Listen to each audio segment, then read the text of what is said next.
This is The Future Of, where experts share their vision of the future and how their work is helping shape it for the better. I'm Jessica Morrison. Have you ever wondered if a robot will steal your job? In this special live episode of The Future Of, host Danelle Cross is joined by three experts in robotic technologies: Research Fellow Giverny De Boeck, Associate Professor Jonathan Paxman, and returning guest Dr Eleanor Sandry. The guests begin by speaking about their work and industry partnerships before discussing the type of robots that already exist and setting the record straight on how robots could impact future workplaces.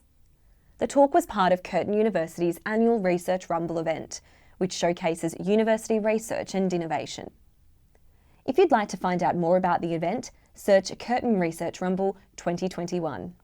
Okay, panel members, so you all come from three quite different contexts when it comes to relating to robots and automation. I'd like to start with each of you describing just in a little more detail the work that you've done in this space. So hi, I'm Giverny. I work for the Center for Transformative Work Design. So what we look at specifically at that center is basically the impact of automation and algorithmic management on work design. And when we're talking about work design, we talk about job resources, for example, control, relationships at work, skill utilization, but also job demands. So talking about emotional demands, workload, or vigilance in this case. And then what we study is the impact of how automation is designed, but also implemented on that work design and from work design on employees' experiences. So could be, for example, their work meaningfulness, but also in terms of outcomes, the impact on performance, on engagement, on creativity and whatsoever. So that's basically our take. All right, thank you. Jonathan. So I'll give you a little bit of background on myself. So my PhD was in control systems engineering from the University of Cambridge, and from there I went to Sydney and I worked in the ARC Centre of Excellence for Autonomous Systems, which was very focused on robotics and automations. Fast forward to Curtin, and here I've been involved in research topics like 3D mapping in underground environment, so very much aimed at robotics and automation in the underground mining sector, as well as applications of machine learning. We have a project with Professor Gretchen Benedicts in Earth and Planetary Science on counting craters on Mars using data from the orbiters around Mars, and as well moving into sort of remote and autonomous operations. So I've been involved with the Desert Fireball Network, which is a network of remote cameras which are aimed at observing meteors and fireballs coming through the atmosphere and recovering meteorites on the ground and associating those with orbits in the solar system. And we're now moving into satellite technology and space technology, and the aim there is to move into robotics and remote operations in space. Thank you, Jonathan. Eleanor. Hi, I'm Eleanor. So I'm from the humanities. I guess that positions me slightly differently. I started my research into robots by doing my PhD, and I wrote a book called Robots and Communication, which probably gives you a pretty good idea of the direction I'm coming from. In my early work, I was really interested in robots that you might meet in lots of different spaces. So at work, within social spaces, at home, maybe also in art galleries as well. And I've written work that looks at what we write about for science fiction, as well as how we think about robots that we meet in the world that we live in now. I'm particularly interested in the way that we don't actually need to make machines look like us or behave exactly like us in order to meaningfully interact with them or collaborate with them. So I like looking at lots of different forms of machines, in fact. So my research has kind of morphed into something called human-machine communication. And I've written about people's relationships with their cars, whether or not those are autonomous or completely not autonomous, okay? And I've also now spread across this idea of the robot not just being a physical thing, but also being something that we meet increasingly online, in social networks. And that introduces whole other problems to this question of what it's like to interact with a robot. I think that one of the things I'm most interested in is the potential for not replacing people at work, but for actually maybe improving their lives at work, giving them a technology that they can collaborate with meaningfully, maybe making their job more interesting. Fabulous. Thank you, all of you. Can you set the scene a bit for us around robots? So I think we all have different ideas, potentially, of what robots are, what their types are and their uses. So perhaps, Jonathan, if you could talk us through, what is a robot and what are some of the different types? Yeah, so there are I guess, a number of different definitions of what a robot is or what robotics entails. Traditionally we think about robots as being machines that are capable of carrying out some sort of complex task autonomously. More recently, robotics has been more focused on machines that are capable of interacting and perceiving complex environments, making intelligent decisions, and then performing actions within those environments. So, I guess I'm more interested in the robots that have more intelligence and have greater capability of perceiving the environment around them, because that enables them to deal with more unpredictable situations. So if I look back 15, 20 years, robotics was still recognised, but it was mainly recognised in fields like manufacturing and on factory floors and things like that. And in those situations, you have robots which are performing repetitive tasks in very precise ways, but often without a great deal of kind of intelligence or perception. If we look at what robots are capable of now, then we have much more the case where robots are interacting in unpredictable and complex environments. So self-driving cars on the roads are interacting in an environment where, there could be pedestrians crossing unexpectedly, there could be a dog run across the road. And so robots need to be designed which are capable of handling those unpredictable scenarios. And that opens up a much wider world of possible applications. And what about artificial intelligence? So can you talk us through a bit what we mean by that and its use cases and areas of work? Yeah, so I guess artificial intelligence, obviously can be applied to robotics. When I think of AI or intelligence agents, I'm thinking about the ability of a computer or a machine to perform tasks which are traditionally associated with intelligent beings, so humans or animals. That's often what we think of, but it doesn't necessarily need to involve the physical environment. So if it does involve the physical environment performing actions, that's when it heads into this sort of robotics kind of territory. But, as Eleanor pointed out, often this can be in a purely virtual or in a purely data-based environment. So it can be analysis of data, drawing connections between different pieces of data. AI is very good right now. It's been a revolution in the last 15, 20 years. Is very good at processing text and images. So, we can give a photograph to a computer and identify trees and faces and vehicles and chairs. And this is really something that was considered to be a very difficult problem 20 years ago, but now it's very easy to manage. Yeah, maybe to pick in on Jonathan, what we look at when we talk about algorithmic management. So we look at how algorithms are actually managing employees. So where formulas are actually making decisions based on certain rules. And we see this happening in work context, for example, in recruiting, when algorithms are basically screening applicants' CVs. So it's really the algorithm, the formula taking over the decision-making in a very concrete and impactful context, because this is really determining whether a person will get to that second round or not. So it has real life implications. We also see it in performance management. We see it in scheduling. So a lot of people's daily work lives is being implemented by these algorithms. And then also, when we talk about robots, we talk a lot about automation. So more the mechanical and electronic devices taking over operations of people. So really specifically looking at, for example, autonomous heavy haulage systems used in the mining sector, for example. I think we all know the trucks. That are very specific examples where we study how that impacts people work design. So what kind of tasks are left for people? What do the machines do? And how does that impact how people make sense of their jobs? So really in that context, I also see robotics as a very broad thing, actually. Giverny, when we're talking about jobs, we've obviously been part of the technology sort of advancements in our work prior to now. So can you talk to us a little bit about historically how technology has impacted jobs? Yeah, technological advancement is not new, right? We have seen technological improvements in the past centuries. It's nothing new, and we see it in different domains.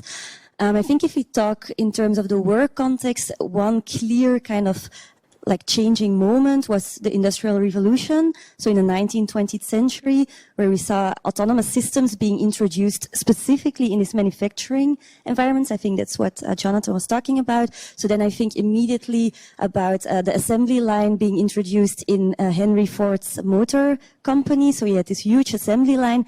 And this has a tremendous impact on how people do their work. It basically changed how work was done from before having craftsmen who basically did the whole process and had needed both cognitive and manual skills to do their jobs.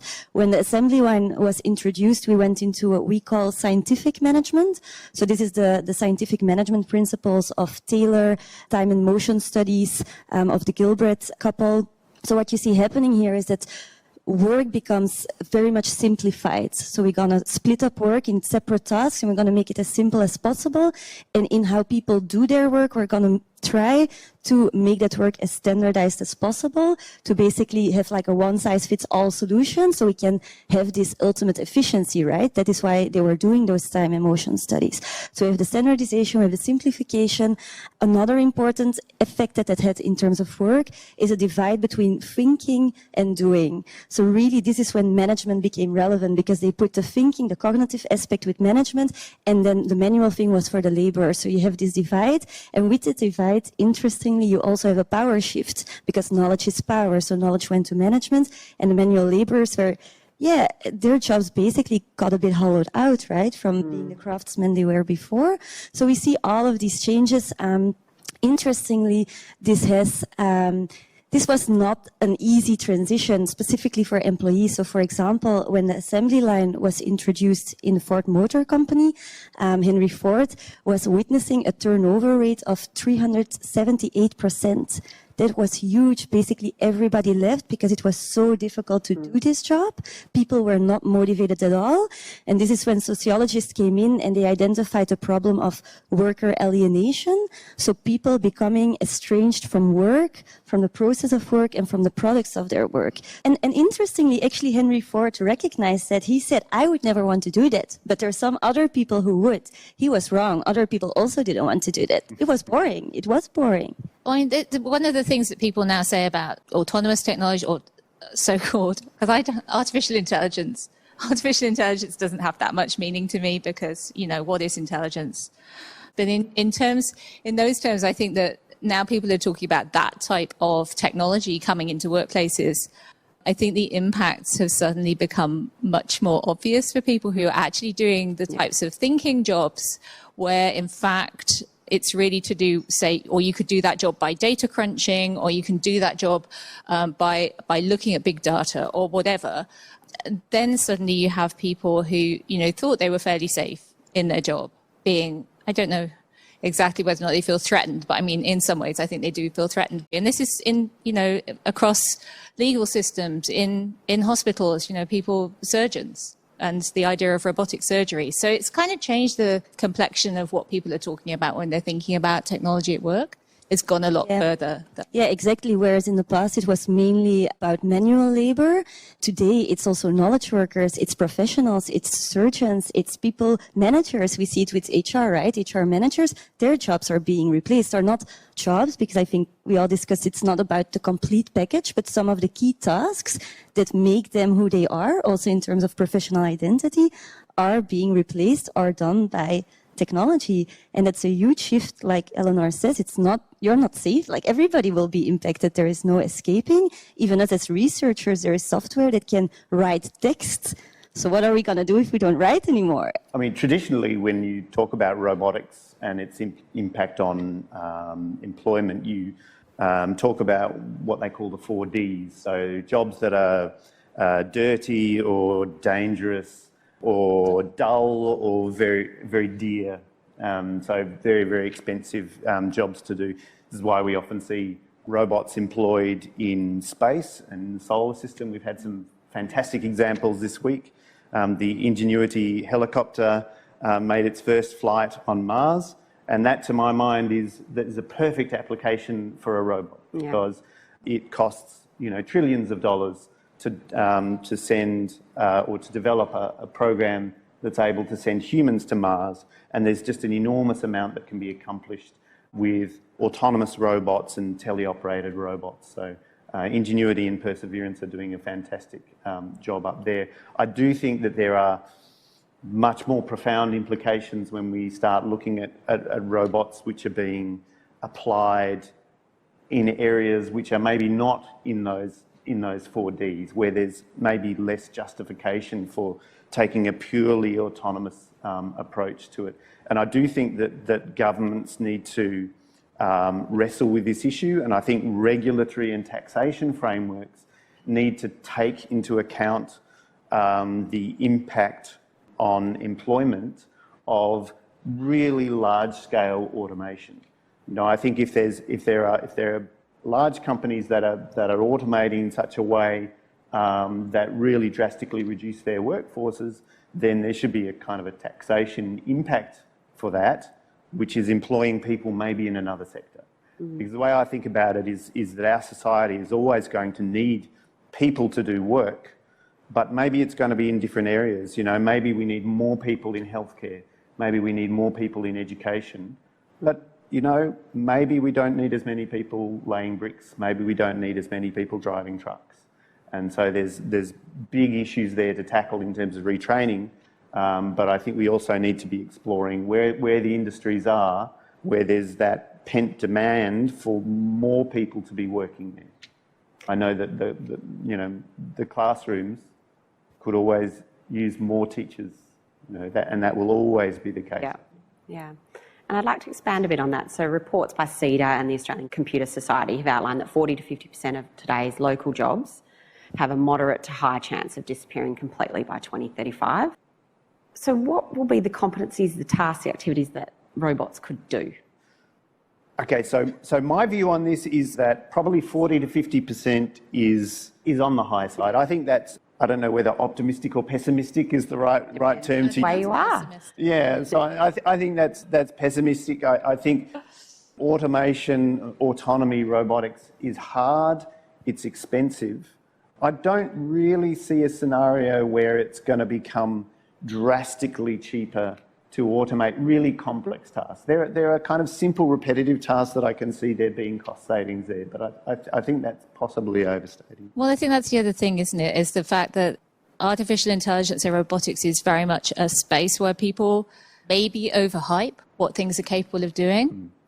There are certainly cases where, although an industry might want to automate something or a workplace might want to automate something completely, there's actually a really good set of good reasons why they should step back and think about how the human element is a really important part of that workplace. And that you actually, by trying to automate that thing, you may overlook where that automation can go wrong as well. So there are so many examples of where something that is purportedly AI trained on a particular data set doesn't actually work as it's expected.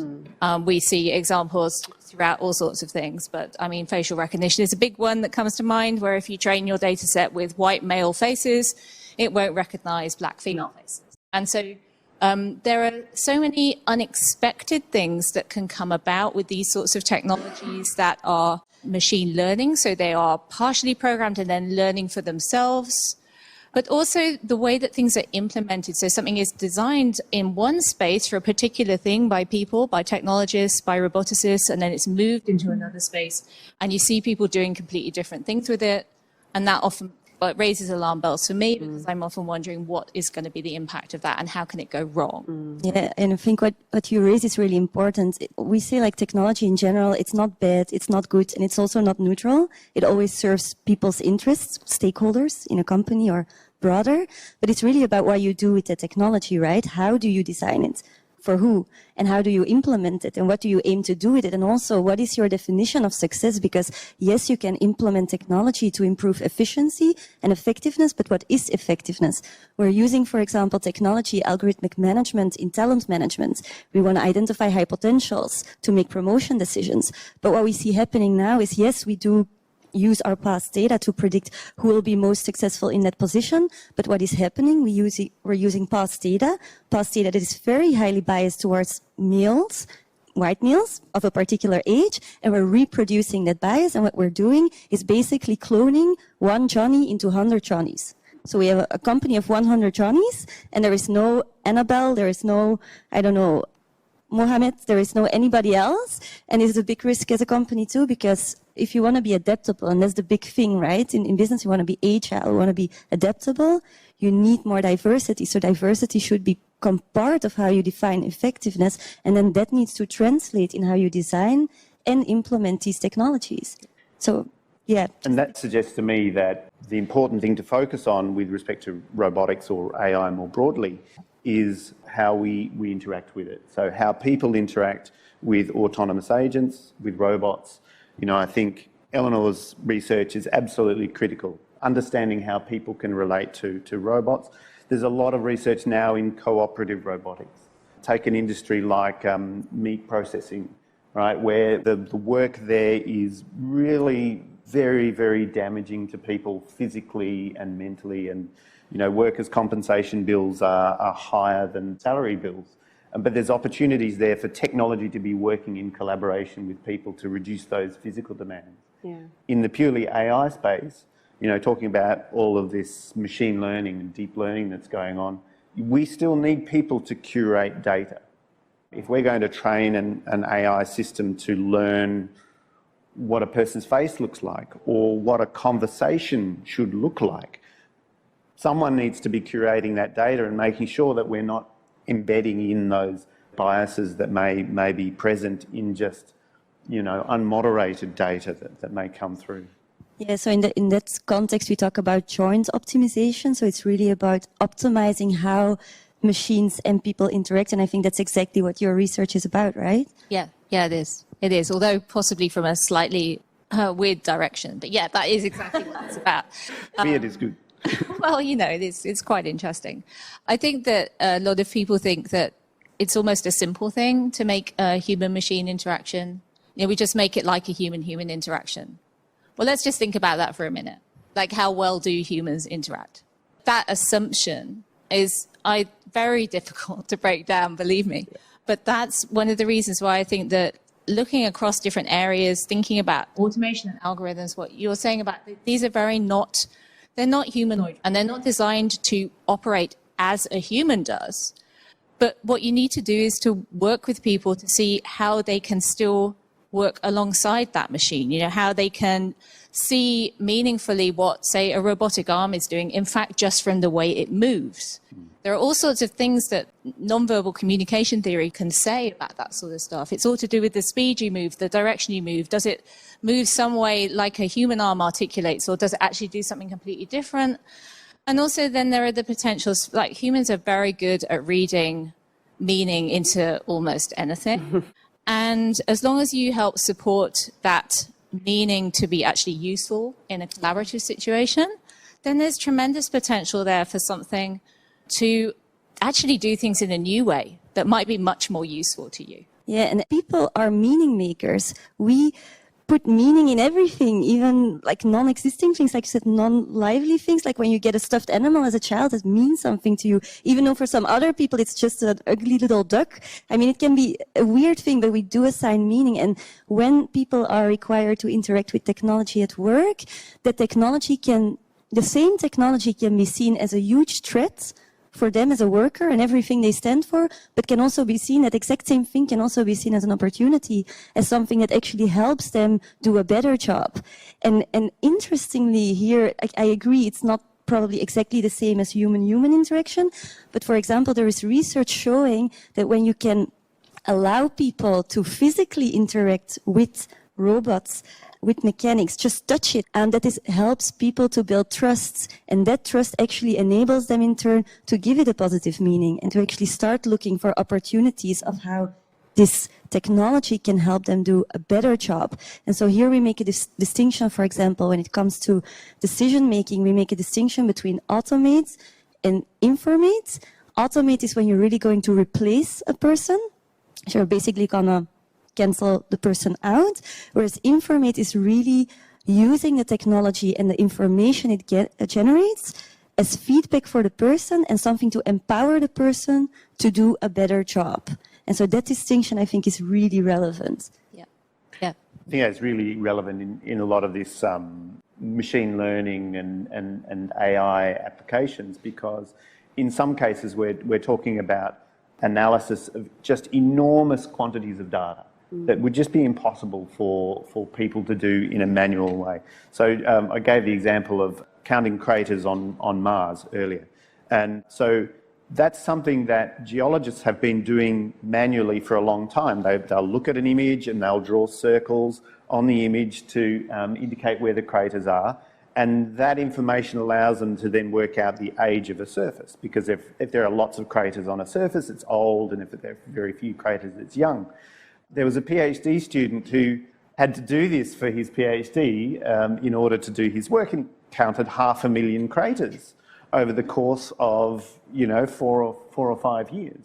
We can now do, tens of millions of craters in an afternoon. And this enables you to develop just much more a refined picture of what's going on, and there's no way we could employ people to do that manually. So we need to be thinking about the things that technology enables us to do that we never could have done otherwise.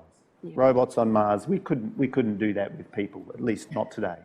Yeah, and at the same time also look at it from a broader work design, because you can bring in technology to inform people and empower by giving them knowledge that it's almost impossible to get at that speed. So for example, we also see this in the profession of lawyers. So now, instead of working with legal assistants, they have software to basically screen legal documents. So it goes much faster. They can process way more documents. But what is interesting here is that actually, so it's positive on that side, but it is also challenging in the sense that part of the status, part of the occupation of being a lawyer was having that relational design where you are working in a team with these legal assistants who now are no longer there, and you become the person who has to deal with this software. So your job is changing, but also the status or how you make sense of it. So even when one aspect is positive, it really is beneficial for a company to look at it in the completeness of a job and not only as an isolated part. Like, what does it change as well, and how does it affect how I experience my job and identity? The lawyer's not the king of their domain anymore. No, they're dethroned in a way. Which can be good, actually. It can challenge power relations. We see this in hospitals with surgeons, where technology is coming in, and they used to be the experts, they were the big shots, and now they cannot even read what the technology is saying, so they depend on technicians. That's difficult if you're always there, right? There will always be jobs replaced by technology. We've covered that, and we've explored that also the opposite applies. So what are some sectors where technology and automation could lead to the creation of new jobs? Stumped you. Well, I think one of the things that people often note about spaces where automation, particularly physical robots, are going to be introduced is the fact that, a robot is not an infallible machine. They go wrong. They need to be maintained. And also their operation may need to actually be improved. So even if we are thinking of technologies that can, to some extent, learn for themselves, there's still elements of improvement that could always be there. There's still space for humans to be really quite high-level technicians, as well as needing to maintain them as well. I saw a video from South Korea recently just showing the interaction between that robot and the people around it. All it took was someone putting a tray back at a slight angle to mean that robot could no longer sense its environment properly. And basically one of the human servers had to come up and just push that tray, and then the robot's back on its way. So there's, I think, more positive ways as well in which people's workplace, people might find new jobs through this technology. I mean, I should say from my perspective as a mechatronic engineer and within the School of Civil and Mechanical Engineering, we are training the next generation of mechatronic engineers. They're doing Bachelor of Engineering and they're doing also computer science alongside that. So this combination of engineering and computer science is creating a whole generation of workers who will be at the forefront of developing those new automation technologies, maintaining them and operating them into the future. Some of our graduates are working for a company called Fast Brick Engineering that is developing machines to automate bricklaying technology. So that's a machine that could build a house in 2 days, but it's not going to totally replace a team of bricklayers, because there's going to be engineers there that are operating a machine. There will be people who are rendering the bricks afterwards and who are sort of managing the work site as well. But what it will do is it will mean that you can build a house maybe in 2 days instead of in 2 weeks or 2 months. Yes, I think it's actually both creating new jobs around that automation and everything that's needed to support. But then at the same time, I feel, and that's a big critique that research has had, that predicts that 50% or more of the jobs is going to be replaced. It's actually more about tasks within jobs. So what we will see is that there's going to be a shift in tasks that are rule-based and easier to automate. Those will be replaced first. So what's going to be left is tasks that are less rule-based, more non-routine tasks. And that's going to be an emphasis both in education as well as in companies. So where you see like creative elements or imagination that are very, we say uniquely human, but that's always, yeah, I wouldn't go there for the discussion. But anyway, so creativity, imagination, everything that kind of requires that component will become more important for the future. So you will definitely also see shifts toward that kind of occupation being more central, having humans in them. Yeah, yeah. The focus for engineering has always been really on problem solving, and solving complex problems is something that's always going to require a human in the loop. You know, they might have automated technology assisting them, they might be working with robots, they might be designing robots, but there's always going to be people at the core of solving problems, and I think that's important. And it also comes back to how much uncertainty is there in your environment. For example, we've been studying autonomous heavy haulage systems in the mining sector in the Pilbara. But the Pilbara is a very unpredictable environment, right? You have these cyclones, there's heat waves, I don't know, dust, things that technology doesn't like. So that's making it challenging to depend solely on technology. As a company, you're putting yourself at a risk there, because if anything goes wrong and you don't have the people, or the people have been very minimally involved with the technology, they won't have the skills nor the situational awareness anymore to pick in when it's necessary. So also from a company, I think you really need to think about what your environment is and how much it requires this adaptability, and indeed how complex the situation is. I think, you know, robots are getting better at dealing with complex environments, but I'm strongly of the belief that there will always be a role for people in the loop to manage the robots, because there has to be someone giving the instruction. You know, I don't think we're going to see robots acting completely by themselves in complex, multifaceted work. There's going to be people at the core of that are directing robotic systems to solve particular tasks. There are automated dock operations around Australia, and they are performing operations like moving shipping containers from shipside into stacks and from stacks onto the back of trucks. And that's all happening autonomously. But there are people in control rooms, and there are people who are maintaining those machines and who are scheduling the operations and who are operating at shipside. And currently, there's still people driving the trucks. Yeah, yeah. All right, at this point, we might throw it open to you guys. Do you have any questions for our panel? We have an online question from John, who asked, what is currently being done to help future technology tie in with the liability landscape? There's a huge crunch at the moment where insurance underwriters have halved their willingness to provide professional indemnity insurance, anecdotally for any application that mentions automation, robotics or control systems. With that alignment of these necessary industries, the jobs of the future are a bit hard to realise.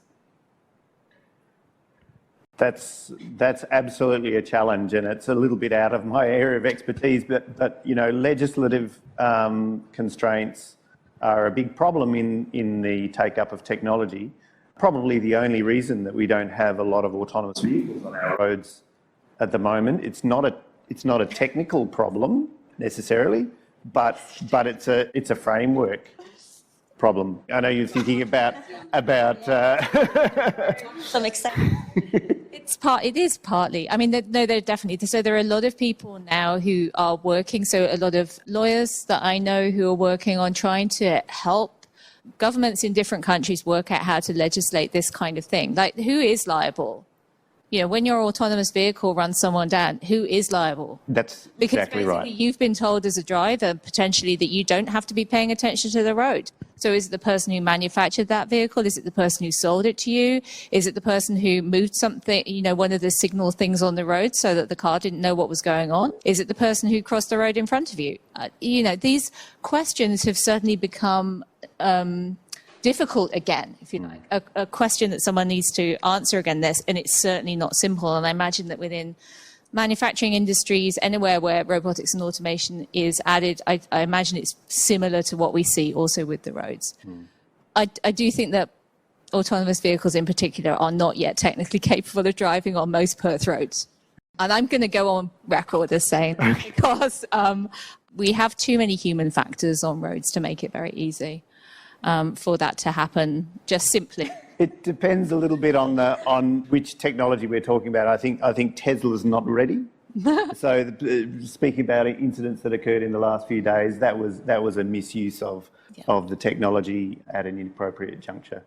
But yeah, I think that's absolutely the case, right? We need to get a lot better than the average road toll before it's going to be acceptable for autonomous vehicles to be just let loose. Because Yeah.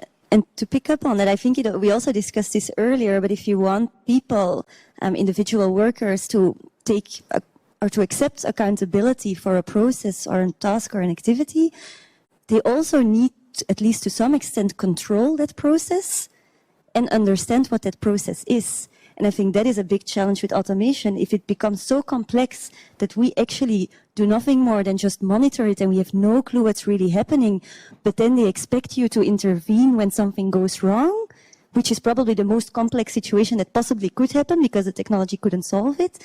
How is that possible? How can you expect from a person to take that kind of accountability when you basically keep them away from both the design of the technology as well as the actual using it? And that's a very tricky situation. You cannot expect people to take accountability for something they don't own, for something they don't understand. I think we probably haven't answered the question, but except to say that it's hard. Thank you. As we've gone through this digitisation of systems and processes, it's enabled us to analyse those data sets, then optimise those systems and processes, and then ultimately automate. And there's a decision-making that happens between that optimisation and the automation, and often that's around the savings to a company, bottom line, or what's risky or too risky to automate or not. I'm wondering what if there are global ethical standards about what we should automate and what we shouldn't automate. And I think, Eleanor, maybe your best place to start. Oh dear, it's the word ethics and everyone looks at me. People are increasingly seeing that there is a need to actually come up with concrete, helpful ethics guidelines that aren't just like airy-fairy things that you can't understand or implement. I think that probably the most interesting attempts to do that at the moment are from the IEEE. There was a big push to write a document called Ethically Aligned Design. It's interesting to me because it was created in a way that really looked at what was happening around the world. So they involved experts, but also people who just felt they were being affected by these technologies as well in actually reporting back and giving them ideas for what to put into these guidelines. They have tended to write their guidelines about autonomous systems rather than just merely labeling them as AI or robotics. And they've done that on purpose to try to show that there's actually a whole range of technologies that are being referred to in multiple different ways that sometimes aren't that helpful to understanding what they do. So I'd say that's one of the biggest pushes. There's also obviously stuff going on in Europe. In Europe in general, they're much more at the moment on top of ideas of trying to protect people's personal privacy, giving people choice about what data is stored about them. And so there are various places that you can look at around the world who are trying to do more with this. I think in general, this maybe doesn't affect robotics so much, but in terms of that, the idea of like big data in particular, the biggest issue at the moment is trying to work out how to legislate the large technology companies. And there are clearly beginning to be inroads made into those conversations, but there's still a lot of concern about how people are effectively held to ransom by large tech. So it's another one of those really big problems. It's a bit like the whole legal perspective and who's liable for things. There's work being done on it. There's a lot more work to do. Definitely. I have a question. As more and more repetitive tasks and simple tasks become automated, humans are left with increasingly complex problems that they need to solve on a daily basis. Our workdays are continuously 7.5 to 8 hour workdays, even longer sometimes, because we can do more. What impact on humans, I guess, the cognitive overload that we are, experiencing, and has that been really addressed and reflected upon? Because I think the increasing mental health challenge that businesses are facing might be a result of that we're trying to do more and more, but there's a limit to what our brains are built and designed. So neuroscientists, not sure to what extent they are contributing to this conversation. Yeah, I think that's a really good question. We do see that, technology can both increase and reduce demands, right? For example, if technology makes it easier to process administration, that can actually free up time to spend on more crucial tasks. Or for example, with nurses, if technology is there to monitor certain biostatistics, then that frees up time for them to spend with the patients. So it can decrease demands, but it can also increase demands. And so in terms of increasing demands, we do see a lot of the demands that are being studied are around monitoring and having that sustained attention, which is actually really difficult for people. Like, we are not good at paying attention for a long time. Like, this is already a very big challenge to have you all here for an hour. But so what we see now is people have to monitor processes where basically nothing is happening for 8 hours straight. That's even though there's just sitting there, and some people would say, oh, you're not really doing anything, it is exhausting. It is cognitively exhausting. So really thinking about how you can, for example, introduce some variety or shifts or rotations to kind of manage those demands is definitely interesting.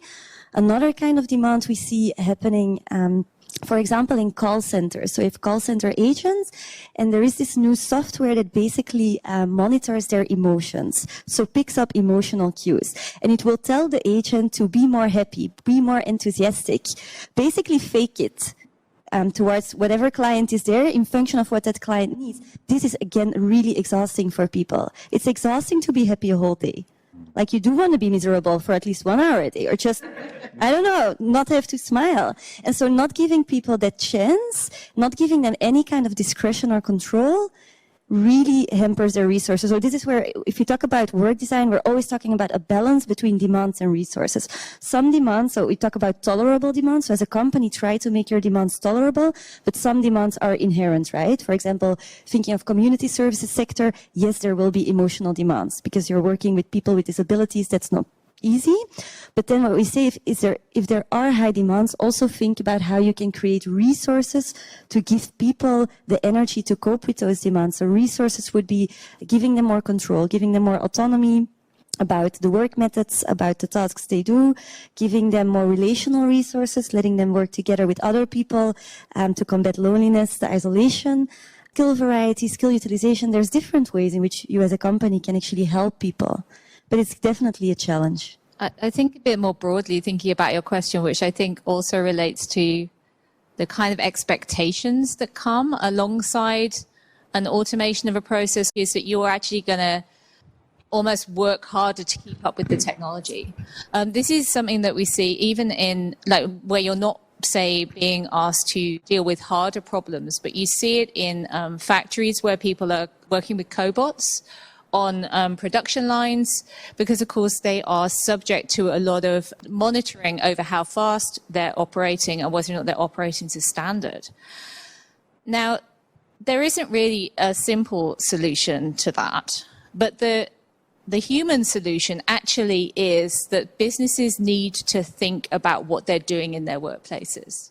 You know, this isn't, the technology isn't causing this problem. What's causing this problem is, well, I hesitate to say this, but it's kind of capitalism is causing this problem, because people are just interested in making more money and getting people to work harder and faster.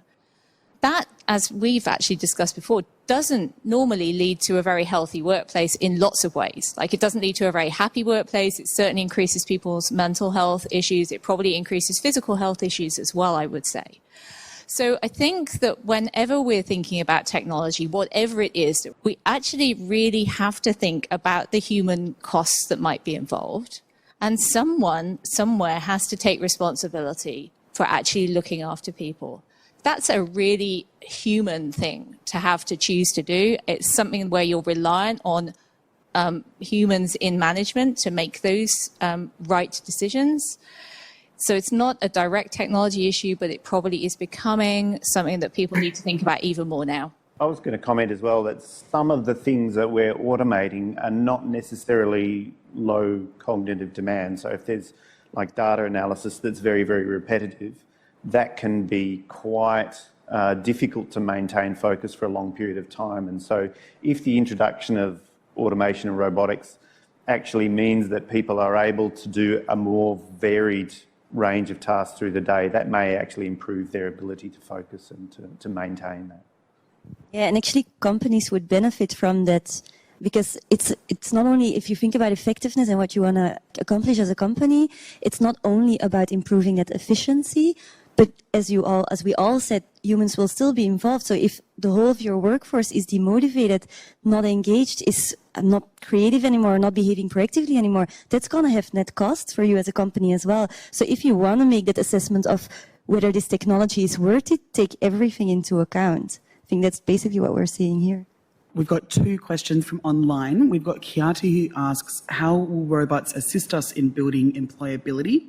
And David asks, should robotics research and design consider human impact prior to implementation? I think the answer was yes. I can answer the first one about building employability.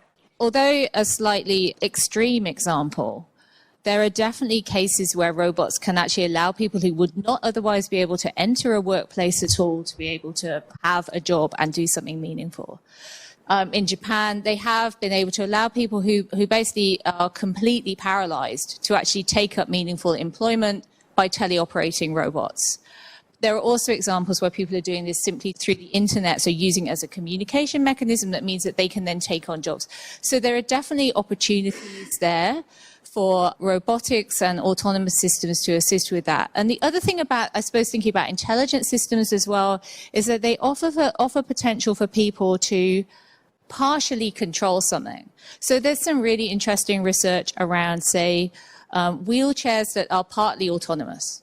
So basically, they assist people to get around the place, they allow them to return to place, but they also allow them to be collaborators, co-drivers, if you like, of themselves around the world.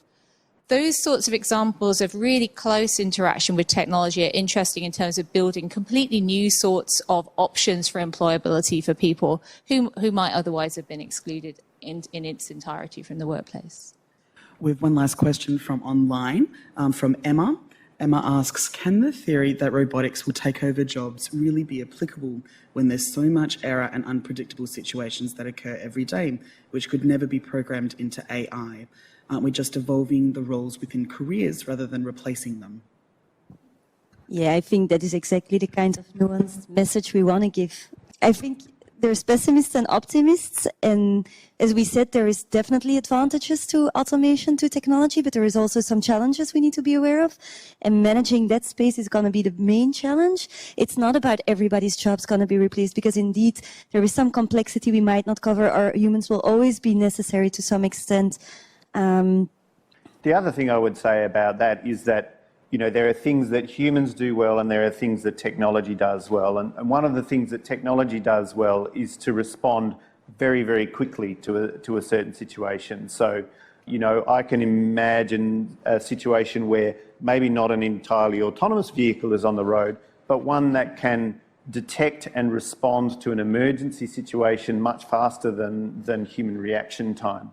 And so we need to be thinking about those opportunities where we can get the best of both worlds, both the human ability to understand a very abstract and complex environment, but also a computer's ability to analyse enormous amounts of data and to respond to situations very, very quickly. Well, that brings us to the end of the conversation. What a fascinating conversation. I've got another page of questions, and I know that there have been more online, and I'm sure you've got some more in the audience too. I wanted to thank our panellists. They have taught me a lot. I hope they have taught you a lot. This feels like the beginning of the conversations. Please join me in thanking the panel. Thank you. You've been listening to a live episode of The Future Of, a podcast powered by Curtin University. If you've got something out of this episode, please remember to share it and subscribe to our podcast. Until next time, bye for now.